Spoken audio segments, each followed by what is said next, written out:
This is day 6 of bootcamp series of FP64, where I customize from default FP64 into something very useful and that I use as my daily workhorse.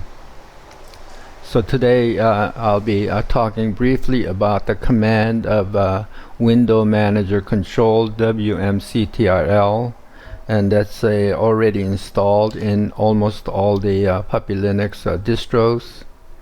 And if you can take a quick look at control help, and then we'll go ahead and enlarge it, maximize, and also make the fonts a little bit larger, and then make it large, and then we can go up, shift up. So if you look at this command control, some of the options that I use frequently is dash S and dash A. So dash S has to do with the number of the virtual display screens. There's 6 of them. However, the number starts with 0, which is equivalent to the first screen. So I'll show you an example. So, and A makes it activated. It activates that particular display desktop. And T has to do with a desktop. So if you have a T option, what happens is that it moves to a particular desktop, for example 1.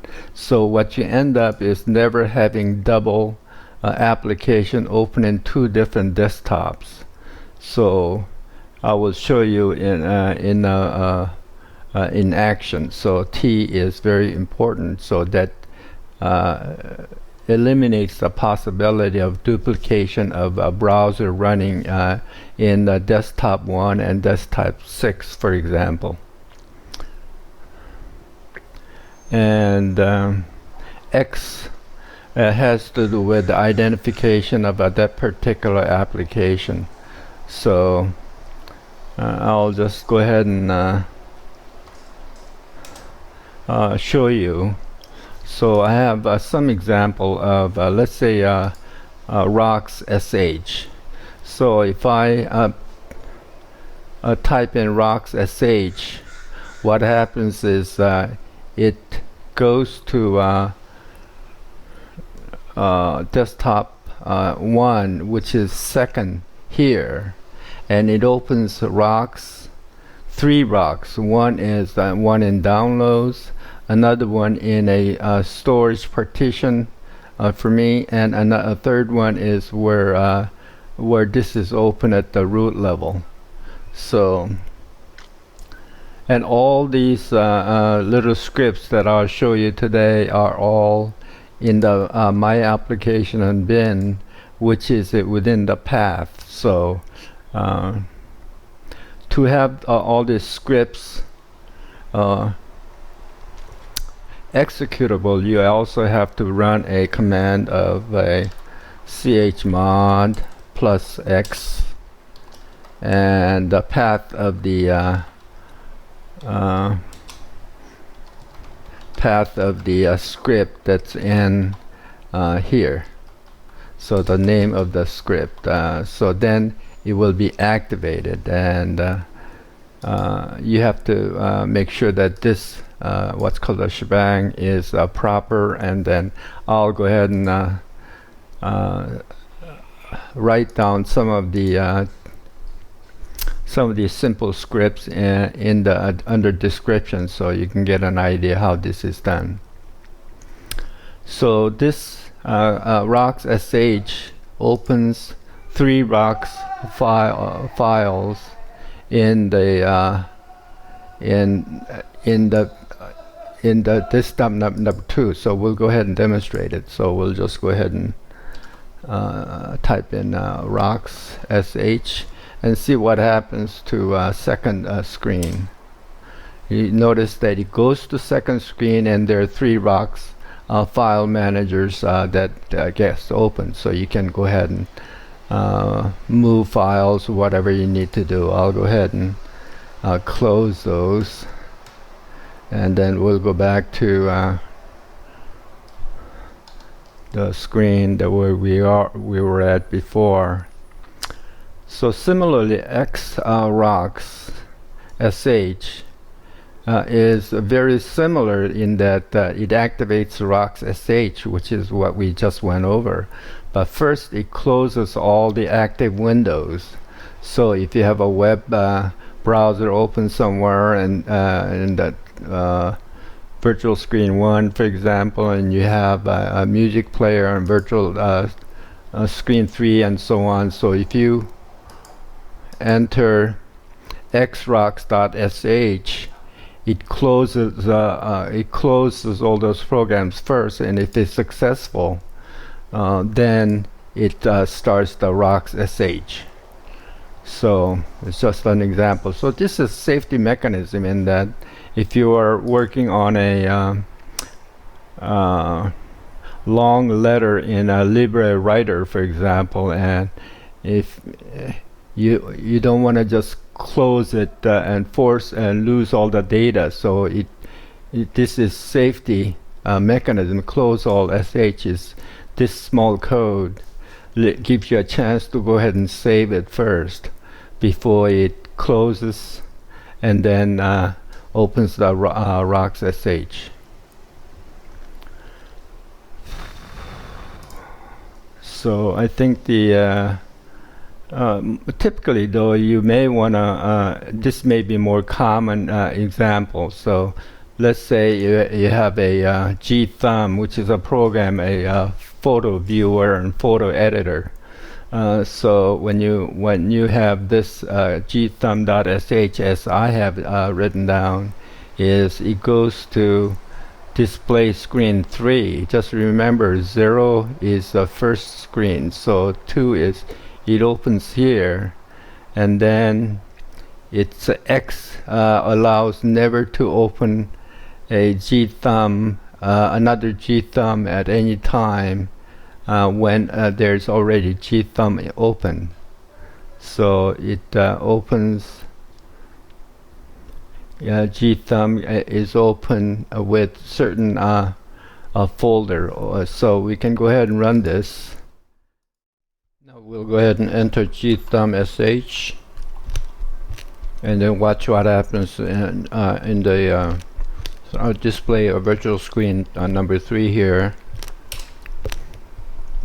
And then it starts the program, and let me enlarge it so it does indeed start the program properly. And let's say if I want to go ahead and another virtual screen, and we're gonna start gthumb, and let's see what happens. It should go to number 3 where it's already open without starting another program. Indeed it does. We'll go ahead and close it and go back.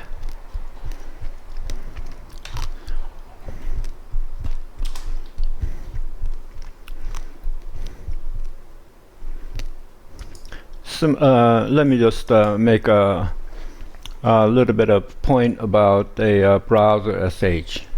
Browser sh works very similar in that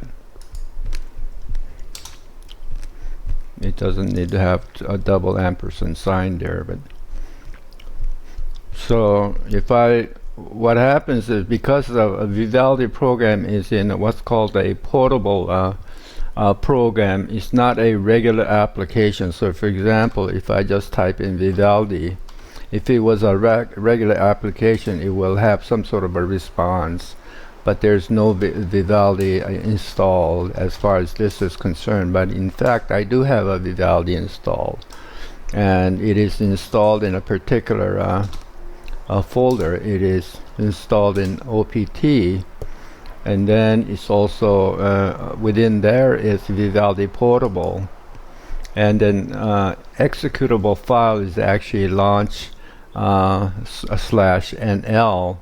That's why you have to have this here and not just the regular Vivaldi.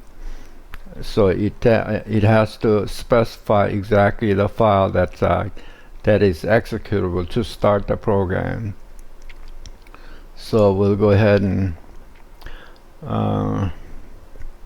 to start the program, what we'll have to do is go ahead and we saved it, and then we'll go ahead and browser sh, and for kicks we're gonna start at virtual display screen 5, but it's been instructed to start at a display screen of number 1. So let's go ahead and from here we'll go ahead and browser sh, and then indeed it goes to 1 and it starts here.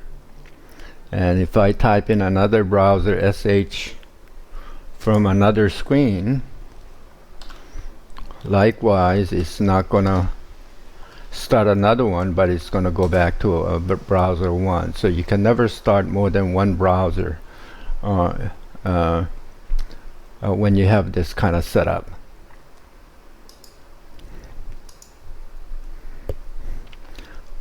Now I've discussed several short scripts, and to have it automated even more, what you can do is just put it on jwmrc-personal file. So let me just show you mine where it's already been incorporated. So we'll just make it large, and for example, here is the browser. So I've put in key mask 4. Here is super key, Windows key, and super and W starts the browser.sh. So rather than typing in a terminal browser.sh, what I can do is after is just super and W. So we'll go ahead and do that right now. So this is just much easier to start the program. Super and W, it goes right into the virtual screen 1 where it's already open. So we'll go ahead and from here we'll go ahead and start super and W, and it goes to virtual screen 1 and opens. So similarly, you can do that with a let's see, what else did we do? A Genie, for example. So editor here, you can only have a one Genie open in window of virtual screen display number 5. So let's take a look at Genie here. So again, it's off by 1, so the screen number is 4, and then 4, so it only opens Genie and 4. So this is exactly what we have, and we'll just go ahead and close it, and Genie is mapped to super E, super key and E, and then it opens the Genie. So it's a quick overview of using short scripts, wmctrl, and also incorporated into keyboard binding of jwmrc-personal file, which is the within JWM folder here on the root level. So that's the file that we're editing now.